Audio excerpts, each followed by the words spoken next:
Humihingi ako ng paumanhin.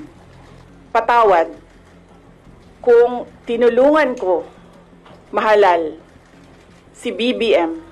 Ako si Sara Duterte, tatakbo bilang Pangulo ng Pilipinas.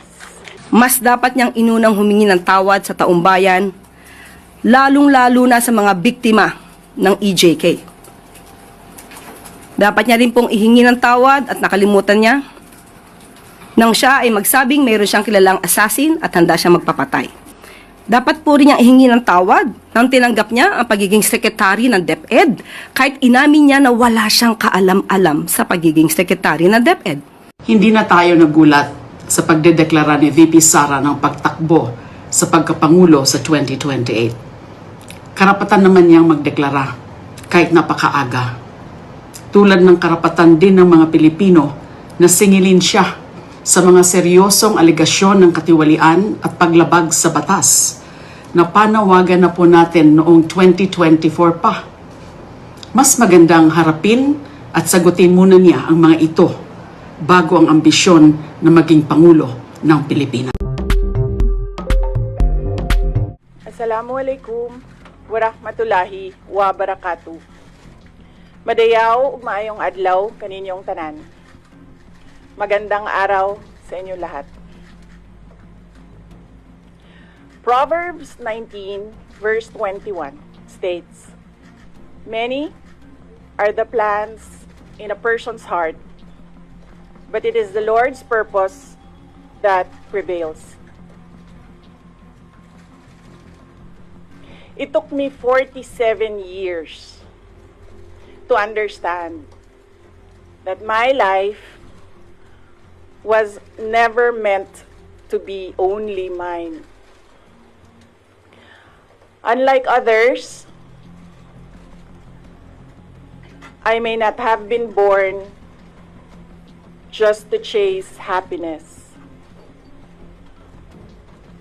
For a long time, I questioned the weight of responsibility to my family, to my country, to everyone who called on me.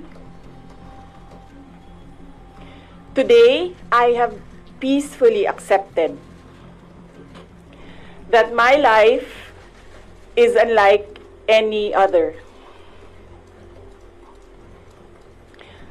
Sa unang mga buwan ng aming mga termino, nakita ko na ang kawalan ng katapatan ni Bongbong Marcos Jr. sa mga pangakong binitawan noong kampanya. Pati na sa kanyang sinumpaang tungkulin para sa bayan. Dahil hindi ko kinaya na maging bahagi ng 2025 national budget na tadtad ng katiwalian, pinili kong umalis sa kabinete. Kahit alam ko na mula pa noong 2023 na ang magiging kapalit ay ang aking impeachment. Mga kababayan, humihingi ako ng paumanhin. Patawad kung tinulungan ko mahalal si BBM bilang Pangulo ng ating bansa.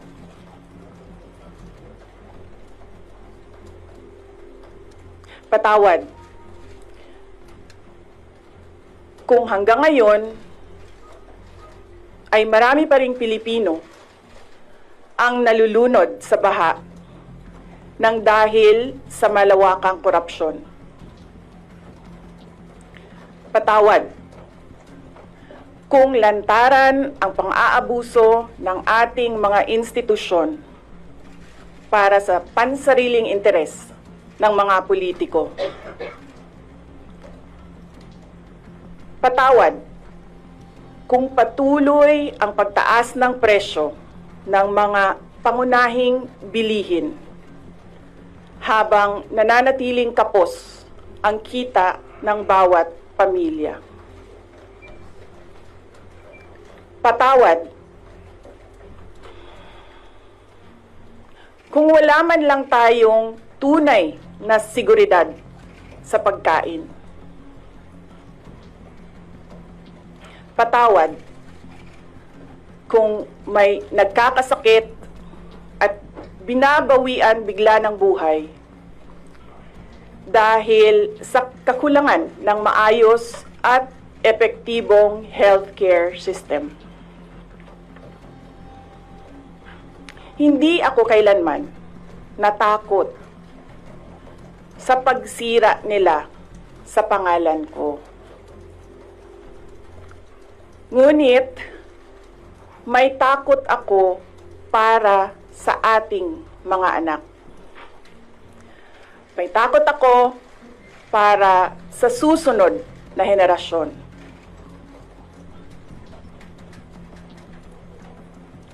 May takot ako para sa mga kababayan nating walang bahay sa ibang bansa. Walang pangalawang pasaporte. Walang ibang matatakbuhan kundi ang Pilipinas. Kahit ito'y patuloy na nalulugmok sa kahirapan. Na ako'y kahadlok nga moabot ang adlaw na dawaton na lang nato ang kapobrihon isip kapalaran. Nga maanad na ta sa sayop. Nga mawad-an na lang ta og paglaom. Ug labaw sa tanan na ako'y kahadlok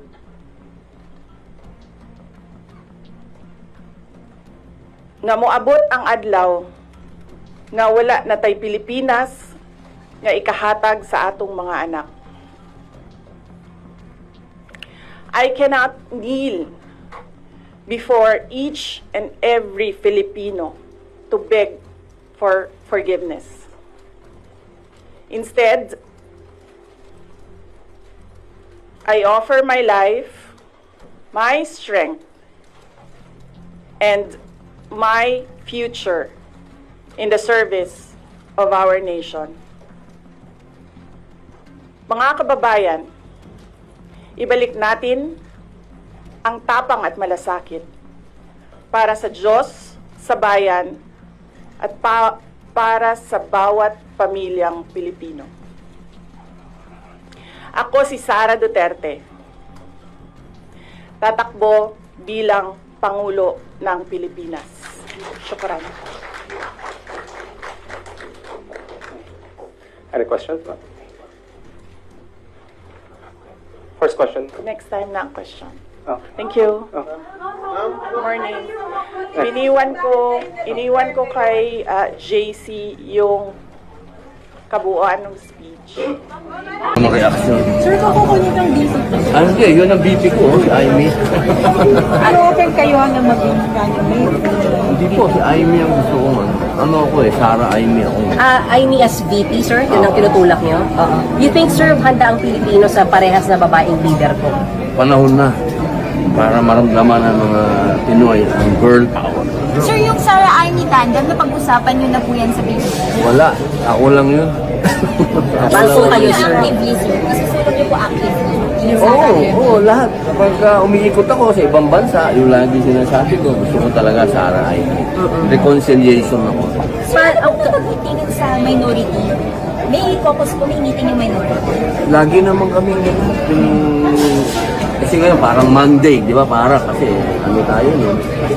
Holiday. Napag-usapan yun sa ICC, sir. Sino po? Napag-usapan ko yun sa ICC. Siyempre. Ano po yung pwede nyo i-share sa akin? Ang gusto namin dumaan muna sa korte ng Pilipinas. Hindi po pwedeng susunod. Ako lang naiinis ako pagka sinasabing dinidiktahan tayo ng foreigner. Nagagalit si Andres Bonifacio sa puso ko. May ganong call kayo sa Senate leadership, sir? Sana. Mukhang gano'n naman din ang ano nila. Nadidinig ko naman si Senator Ping. Senator, si SP, gano'n. Okay. Thank you, sir. Marami pa po siyang dapat na ihingi ng tawad. Akin pong i-enumerate. At mukhang nakalimutan niya itong ihingi ng tawad. Una po, mas dapat niyang inunang humingi ng tawad sa taong bayan, lalong-lalo na sa mga biktima ng EJK. Dapat niya rin pong ihingi ng tawad at nakalimutan niya nang siya ay magsabing mayroon siyang kilalang assassin at handa siyang magpapatay. At ang assassin na to ay nag-agree or sumang-ayon sa kanyang plano. Dapat ihingi niya rin ng tawad ang mga fake news na ibinandera niya sa taong bayan. Ipaghingi rin niya po ng tawad ang mga pagbabakasyon, personal trip, at itong taon na 2025 ay gumastos ng 7 million, if I'm not mistaken, 2025, gumastos ng 7 million for the staff and the security for her personal trips. Dapat po rin niyang ihingi ng tawad nang tinanggap niya ang pagiging secretary ng DepEd kahit inamin niya na wala siyang kaalam-alam sa pagiging secretary ng DepEd. At pati ang matatag curriculum ay hindi niya na-review dahil inamin niyang wala siyang alam. Malaking kasalanan po yan sa taong bayan. At dapat din po niyang ihingi ng tawad ang puro paninira. Instead na siya ay magtrabaho at tumulong sa gobyerno. Matatandaan niyo siguro nung sinabi niyang siya ay may alam di umano na mapababa ang presyo ng bigas. Pero hindi niya gagawin dahil wala siyang balak tulungan ang Pangulo. Iyan po ay isang kasalanan sa bayan na dapat niyang ihingi ng tawad. Ihingi niya na rin po ng tawad yung mga fake na student vouchers na ngayon ay sabi ng DepEd ay umaabot na sa halagang 200 million pesos. Ihingi niya na rin po ng tawad ang mga panis at nabubulok na pagkain na i-deliver sa mga mag-aaral natin. Pati po yung mga missing school materials na hindi na-deliver sa mga estudyante. Ilan lamang po yan sa dapat niyang ihingi ng tawad sa bayan. Sir, your comment doon sa announcement ni VP Sara na tatakbo siyang Pangulo. Well, ang tingin ko dyan para siyang palusot eh. Kasi lagi nilang ginagamit niya yung pagtakbo. Di ba dati tinatakbuhan niya yung mga ebidensya, hindi niya hinaharap yung pagpapanagot sa kanya. Pero ito naman ngayon, ginagamit niya yung pagtakbo para sa presidente para palusot doon sa naharap na pagpapanagot sa kanya. Kasi naghahanap talaga ang taong bayan ng katotohanan doon sa mga kasong tinatakbuhan niya. May epekto po ba ito sa impeachment complaints against her pending impeachment proceedings? Dapat wala kasi hiwalay na proseso yung impeachment at ito ay gusto ng ating taong bayan na marinig ang katotohanan doon sa mga kasong sinamba sa kanya. Ano sasabihin mo sa timing na malapit nang i-refer supposedly sa Kongreso tapos ngayon siya mag-a-announce? Pananakot ba? Well, pwede natin sabihin na ito yung attempt nila para i-reframe yung narrative na lahat ng nangyayari ay dahil sa takbo siyang presidente. Pero sa dulo ang gusto ng taong bayan ang katotohanan. So hindi niya yun pwedeng patakbuhan kahit na siya ay tumakbo pa bilang presidente. How do you think will this affect the congressman? Well, I hope that this will not affect the members of the House and that we fulfill our constitutional mandate of holding erring public officials accountable. Gano'ng kahalaga na ma-impeach po si VP Sara Duterte? Napakahalaga na dumaan tayo doon sa proseso ng pagpipresenta ng ebidensya. Napakahalaga na makita ng taong bayan yung mga kaso na hinaharap niya ngayon at makita nila kung paano tinatakbuhan at hindi ito sinasagot ng vice-presidente. So, itong prosesong ito dapat pagdaanan, hindi dapat baliwalain na dapat kung handa si VP Sara na tumakbo bilang presidente, dapat handa rin siya to face the music. Harapin niya itong mga kasong sinasampalaban sa kanya. So tuloy na tuloy yung impeachment. Na-file na natin yung impeachment, nasa House na kung paano ito magpo-proceed, pero sa dulo, tuloy na tuloy dapat yung proseso because this is a constitutional mandate. Sa tingin niyo po desperado na po si VP Sara para magsagawa na itong premature announcement ng kanyang presidential bid?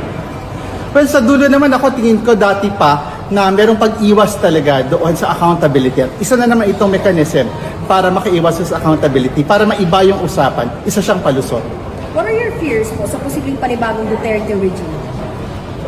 Well, nakita natin kung gaano kadilim yung kasaysayan ng Pilipinas at kung mangyayari siya ulit, mas madaling ito at magiging malagim para sa ating mga kababayan, lalong-lalo na yung mahihirap. What do you say, Susan? What do you say, Susan?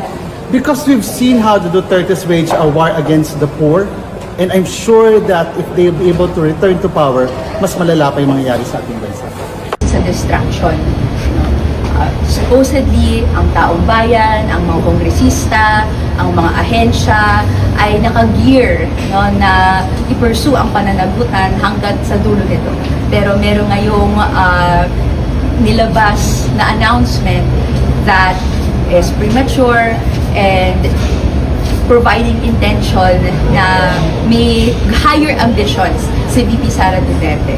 At this point in time, hindi ito ang tanong na dapat sinasagot ni VP Sara Duterte. No, ang tanong ay nasaan ang kinurakot na pera ng taong bayan. Paano ito ibabalik? At paano po kayo mananagot? Yun po ang dapat na tanong na isagot ni VP Sara Duterte. All else, gaya po ng pag-indicate ng higher ambitions, they are distractions. It will also be a desperate attempt to divert attention away from the real issue. That is the questionable use of the confidential intelligence funds of the OVP and the DepEd budget, the use of fake names, as well as yung pagsasawalang bahala po sa mga proseso ng checks and balances and accountability, tulad ng pagpapaliwanag mismo kung paano ginagastos ang pondo ng taong bayan. Yan po yung mga batayan ng impeachment complaint na aming na-endorso. Kaya hamon din yan talaga dito sa mga miyembro ng Kongreso na ipakita nila yung kanilang pagiging tapat doon sa sinumpang tungkulin na magsilbi sa interes ng taong bayan at hindi yung mga pansariling interes